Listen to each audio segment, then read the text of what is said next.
You wake up, you commute, you blank, and well, suddenly you're at your desk with a lukewarm coffee and absolutely zero memory of how you actually got there. Right, it's just a total blank. Exactly. Your brain essentially blacked out for 2 solid hours because your environment just made all the choices for you.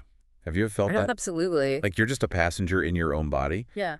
operating entirely on autopilot. It is an incredibly pervasive modern condition. I mean, we slip into this highly automated state where we are physically moving through our day, but psychologically, Yeah. we're entirely absent. We are being acted upon by our surroundings rather than, actually making conscious decisions. That feeling of being a passive piece of luggage on the conveyor belt of life is exactly what we are tackling today. So welcome to the deep dive. Glad to be here. Today we are exploring how we navigate the physical and emotional spaces in our lives. And we're looking at everything from the mind-numbing, mundane daily grind to massive, overwhelming life transitions. We really have a remarkable stack of sources to synthesize today. We're looking at a conversational breakdown of daily routines and habit breaking, Right. plus a very specific guide to navigating the architecture and vocabulary of an airport terminal. Which is fascinating, by the way. It really is. And finally, a deeply personal essay detailing the sort of messy, emotional reality of renting a first apartment. So our mission today is to extract the essential mindset shifts you need to stop feeling like an observer. We want to figure out how to start actively mastering your environment, no matter where you are. Right. Taking back control. Exactly. So let's unpack this, because before we can look at navigating new, highly complex spaces like an airport or a new home, we really have to look at the space we inhabit every single day, Our routine. our routine. Our first source gives us this incredibly relatable example of a guy named Paul, who literally describes himself as feeling like a robot. Yeah, and when you look at the anatomy of his schedule, it becomes very clear how he ended up there. Oh, for sure. His day is essentially a masterclass in passive consumption and self-induced stress. Right. So it starts violently with a blaring, incredibly loud alarm at 6:30 a.m. But rather than actually getting out of bed, his very first action is to grab his smartphone. and scroll for 30 minutes. Exactly. He is lying horizontally in the dark, reading the news, looking at social media, and checking work emails. Let's pause on that mechanism for a second. We are told this makes him feel busy and stressed before his feet even touch the floor. But what is actually happening in his brain in that moment? Well, physically, he is resting, right? Right. So it's a profound mismatch between the body and the brain. Biologically, when you wake up, your body is producing a natural spike in cortisol. Okay, to help you transition to alertness, right? Yes, exactly. But when you immediately bombard your brain with the infinite outrage of the internet and the demands of your inbox, you're hijacking that natural process. Oh, wow. You trigger your brain's threat detection system. Your nervous system is pumping out stress hormones, preparing you for a fight or flight scenario. But his body is completely immobilized under the blankets. Precisely. So you're basically flooring the gas pedal while the parking brake is still engaged. It's no wonder he feels exhausted. Yeah, he jumps out of bed already late, rushes through his hygiene routine, and he's literally eating a piece of toast while trying to shove his feet into his shoes. Which is then followed by a silent, crowded bus commute. Right, where everyone else is also just staring down at their screens. Yeah. He's physically packed in with dozens of other humans, yet entirely isolated. It's a completely automated, disconnected way to exist. And this inevitably leads to what the source calls the afternoon slump, right around 3:00 p.m., Well, we all know the afternoon slump. where he's so cognitively drained, he either wants to drink 5 cups of coffee or literally sleep under his desk. But his friend Emily steps in here. Mm. And her advice in the source is brilliant because she avoids the typical trap. She really does. Like, she doesn't tell him to completely overhaul his life or join a 5:00 a.m. boot camp or become a completely different person. No, she focuses on what she calls small changes for small victories. Right. She targets the specific moments where his environment is controlling him, and she inserts these tiny wedges of agency. Her first suggestion is simple, which is just stop scrolling in bed. Instead, just listen to the environment. Even if you live in a dense city and all you hear are buses or sirens or city birds. Right. It is significantly better to anchor your brain in your actual physical reality than to get lost in the infinite stress of the internet. It forces his brain to recognize its immediate surroundings. Exactly. It allows him to actually taste his morning toast instead of just swallowing it for survival. And then she tackles his lunch habit. Usually buys a sad sandwich and eats it while clicking away at his keyboard. We've all been there. Yeah. She suggests upgrading to a park lunch, just 20 minutes outside under a tree, looking at the sky. Just getting away from the desk. Right. I actually have an analogy for this. Our brain is basically a smartphone with way too many apps running in the background. Oh, I like that. If we eat lunch at our desk, staring at the exact same screen, the work app never closes. Right. It's just constantly draining our battery in the background. Getting out to the park physically forces that app to close and resets the device. That is a highly accurate way to visualize cognitive load. When you stay in the exact same physical environment, your brain does not register a break. No matter what you're doing. Right. Regardless of what you are eating or reading, you are still paying the cognitive switching cost. She also suggests doing simple stretches in the office during that 3.0 BM slump. Yeah, just standing up, getting the blood moving, instead of relying on artificial stimulants like caffeine. But the most crucial intervention she suggests is something she calls the finish ritual. A finish ritual. This is for when work is finally done at 5:70 p.m. Instead of going home, collapsing on the couch in his work clothes, feeling completely drained. And passively watching random TV shows until he falls asleep. Right, exactly. She tells him to consciously signal to his brain that work is over. The ritual is to change out of his work clothes immediately upon getting home and put on comfortable home clothes. And she pairs this clothing change with 15 minutes of what she calls growing. Growing. Yeah, Oh. not working, not passively consuming media, but growing, like Oh. cooking a fresh meal with real garlic and onions instead of just microwaving a frozen block. Or reading a book. Exactly. Okay, I have to push back here for a second.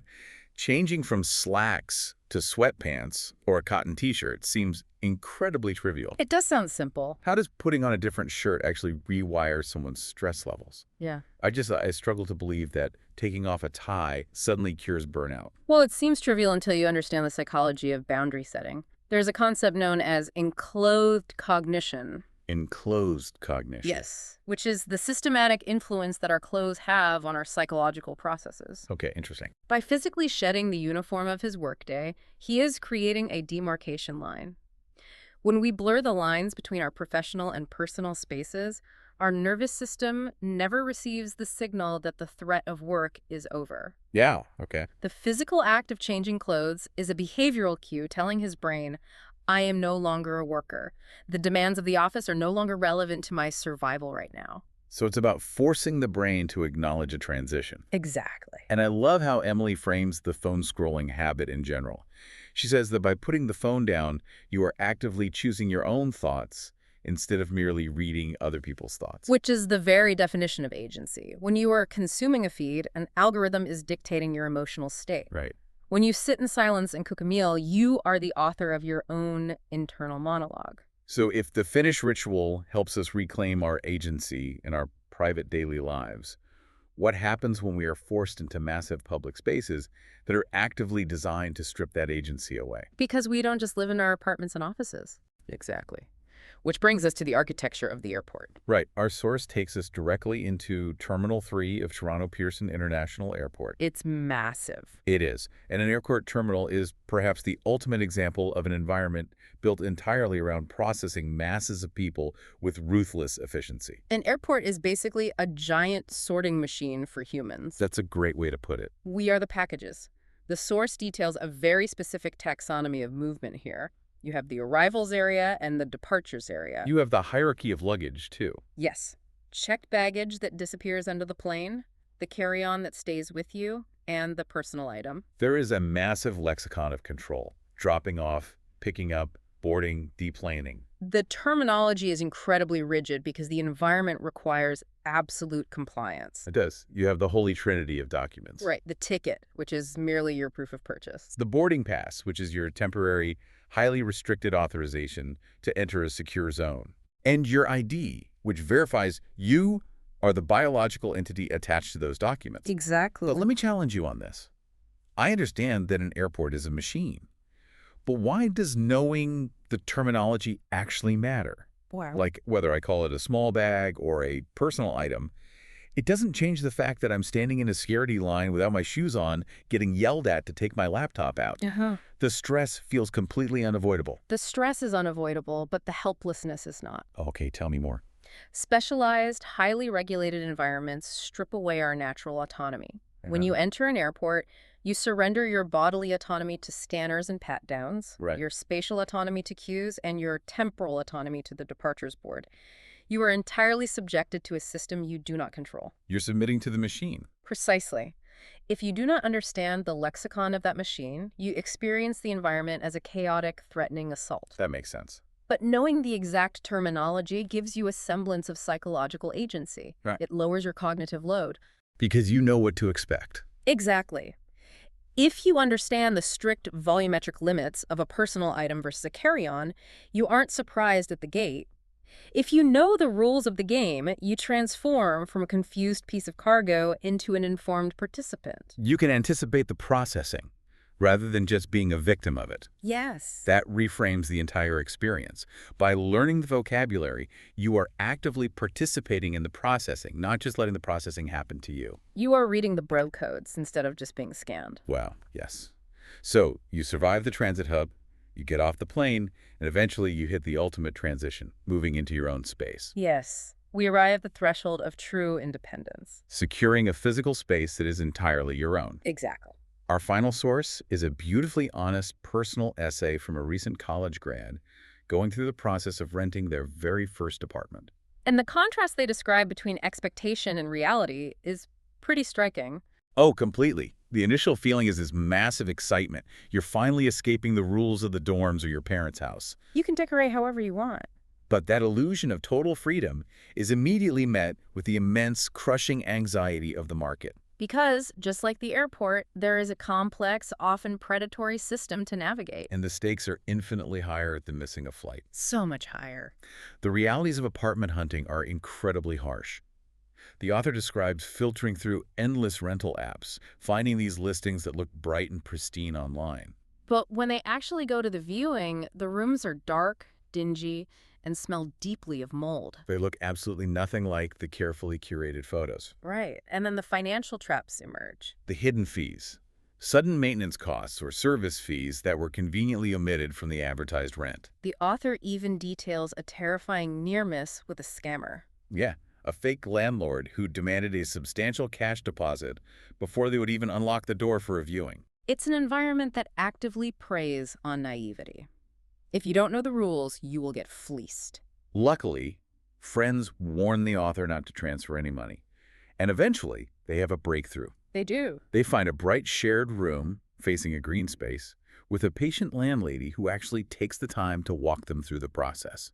Notice the psychological shift in the author's behavior at this point, though. What do you mean? They describe entering a state of hypervigilance. They are no longer passively accepting whatever is offered. Right. They are meticulously checking the water pressure in the shower, testing every single appliance. And obsessively reading the contract to understand the breakdown of rent, deposits, and utility splits. They are taking ownership of the space before they even sign the lease. Exactly. And when they finally do sign and they get those physical keys in their hand, there's this incredible emotional high. Oh, I'm sure. They spend the entire afternoon frantically decorating, putting up books, posters, and plants, doing everything to make the space explicitly theirs. But then the sun goes down. Yeah. This is perhaps the most poignant observation in the essay, the emotional whiplash of the first night. It's so real. The author describes lying in bed that first night, and the sheer joy just completely evaporates. They are hit with this sudden, sharp, suffocating loneliness. Because there are no roommates laughing down the hall. No family members shuffling around the kitchen, just them lying in the dark, listening to the traffic outside. What is happening neurologically and psychologically in that moment is the sudden realization of total liability. Total liability. Yes, the social scaffolding has been completely removed. It is the psychological weight of what we call the first threshold of adulthood. And that isolation immediately brings practical, frustrating challenges. The author details these moments of absolute failure, Like the leaky bathroom faucet. where they suddenly realize there is no maintenance hotline to call. They have to figure out how to communicate with the landlord and arrange a fix. Or even more dramatically, the power shutting off completely. Simply because they forgot to set up the electricity bill.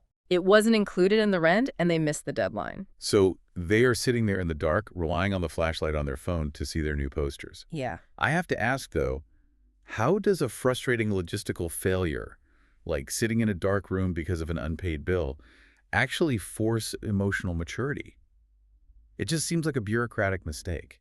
It breaks the illusion of a safety net. Nope. When you live in a dorm or a family home, the infrastructure of your life is maintained by unseen forces. The lights turn on, the water is hot, the internet works. Right, you don't even think about it.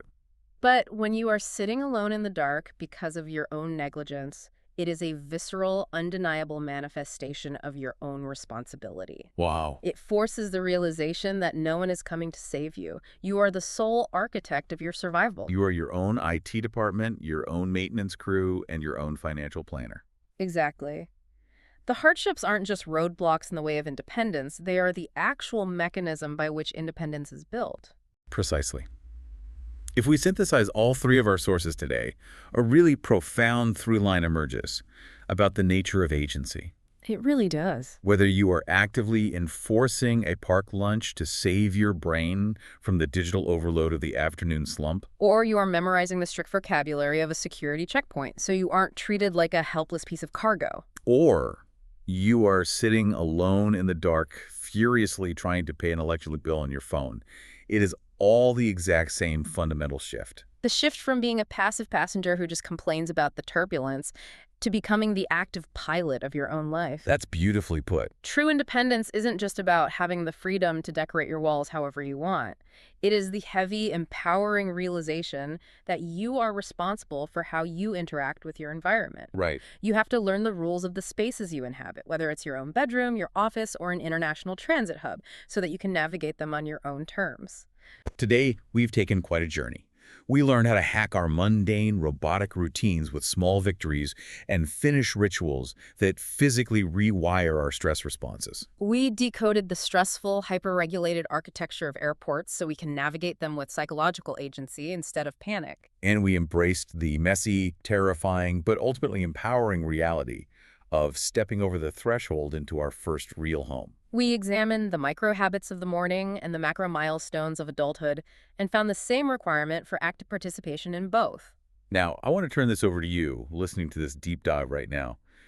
Think about the physical spaces in your own day. What is your finish ritual? How do you actively separate your obligations from your own time? Are you letting your environment dictate your mood?